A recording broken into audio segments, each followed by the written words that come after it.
অনেকে আমাদের কাছে জানতে চেয়েছিলেন যে আমাদের ঈদ উল ফিতরের নামাজ আমরা মূলত কীভাবে পড়বো সে বিষয় নিয়ে মূলত আমরা অনেকে জানতে চেয়েছিলেন।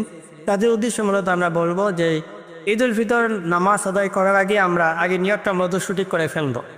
তবে মনে রাখবেন ঈদ উল ফিতরের দিন আল্লাহ রাব্বুল আলামিন আমাদেরকে গুনাহ মাফ করে দেন, সেই নিয়ত নিয়ে মূলত আমরা ঈদগাহ মাঠের মধ্যে যাবো ইনশাআল্লাহ। আর নামাজটা মূলত আপনি ঈদের নামাজটা আপনি পড়বেন ঈদগাহ মাঠে মূলত পড়বেন, ডাইনি দিয়ে যাবেন, আসার সময় আর একটা পথ দিয়ে মূলত আসবেন। তার মানে আপনি এক পথ দিয়ে যাবেন আরেক পথ দিয়ে মূলত আসবেন, এটা মূলত আপনি চেষ্টা করবেন, এটা সুন্নাত তরিকা। এতে আপনি দেখবেন মহাব্বত মূলত ধারবে এবং একে অপরের সাথে মূলত আপনার পরিচয় হবে ইনশাআল্লাহ। তাহলে আমরা ঈদ উল ফিতরের নামাজটা মূলত আমরা কীভাবে পড়বো।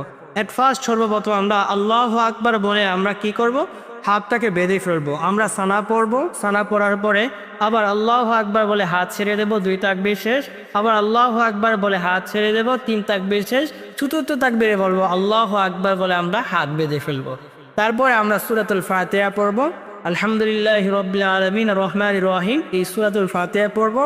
তারপরে আপনি যে কোনো একটি সূরা মিলাবেন, তারপর আপনি রুকু করবেন, সেজদা করবেন, যে বেলা আছে সে বেলা মূলত আপনি করবেন।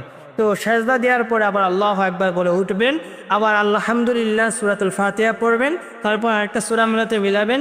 আপনি রুকুতে যাওয়ার আগে আপনার কয়েকটা কাজ আছে।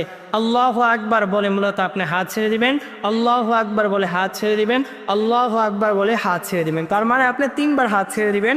চতুর্থবারে আপনি রুকু করবেন, আল্লাহু আকবার বলে সরাসরি আপনি রুকুতে চলে যাবেন। তাহলে আমরা বুঝতে পারলাম প্রথম রাকাতের মধ্যে আছে আপনার শুরুতে আপনার মূলত হাত ছেড়ে দিতে হবে, আর দ্বিতীয় রাকাতে আপনি রুকুতে যাওয়ার আগে মূলত আপনি হাত ছেড়ে দিতে হবে। এভাবে মূলত আপনি রুকু করার পরে আপনি দাঁড়াবেন, সামি আল্লাহু লিমান হামিদা বলে দাঁড়াবেন, আবার আল্লাহু আকবার বলে সেজদাতে যাবেন। এই সেজদাতে যাওয়ার পরে আপনি শেষ বৈঠকের মধ্যে বসবেন, বসে আপনি সালাম ফিরিয়ে মূলত আল্লাহ সুবহানাহু ওয়া তাআলার কাছে আপনি হাত তুলে দোয়া করবেন। মনে রাখবেন সেই দোয়াতে আল্লাহ সুবহানাহু ওয়া তাআলার কাছে মাপ চাবেন। অতীতে যত গুনাহগুলো আছে সেই গুনার কথা আপনি স্মরণ করে আল্লাহ সুবহানাহু ওয়া তাআলার কাছে মাপ চাবেন। ঈদ মূলত এসেছিলেন আনন্দের দিন হিসাবে, ঈদ এসেছেন আল্লাহ বান্দা বান্দিকে মাফ করে দেওয়ার জন্য। আল্লাহ ঘোষণা দিয়ে দেন ওই বান্দাকে আমি আল্লাহ মাফ করে দিই, যেন আমাদের ঈদটা যেন এমনভাবে না হয় দুনিয়া ফাঁসটাঘাতের সাথে মূলত আমাদের লিপ্ত যেন না হয়, ডেক্সেট বাজিয়ে যেন আমাদের যুবক ভাইয়েরা আমরা যেন ঈদটা মূলত উদযাপন না করি। আমার প্রিয় বোনেরা, ঈদের দিন যেন আমরা আমাদের গায়রা মাহরাম ব্যক্তির সাথে যেন আমরা ঘোরাফেরা না করি।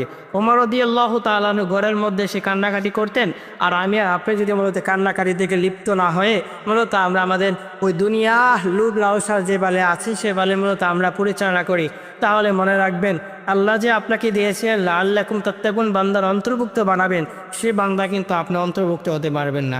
তার মানে আপনি এই একটা মাস বা 29টা দিন মূলত আপনি শুধু অনার্থক মূলত না খেয়ে মূলত থাকছেন, কোনো লাভ হবে না আপনার। এজন্য লাভ যদি পেতে চান এতে 3টাকে মূলত আপনার কাজে লাগান, রমাদান মাসে আপনার মূলত কাজে লাগান। আল্লাহ রাব্বুল আলামিন আমাদেরকে আল্লাহর খাঁটি বান্দা হওয়ার তৌফিক দান করুক।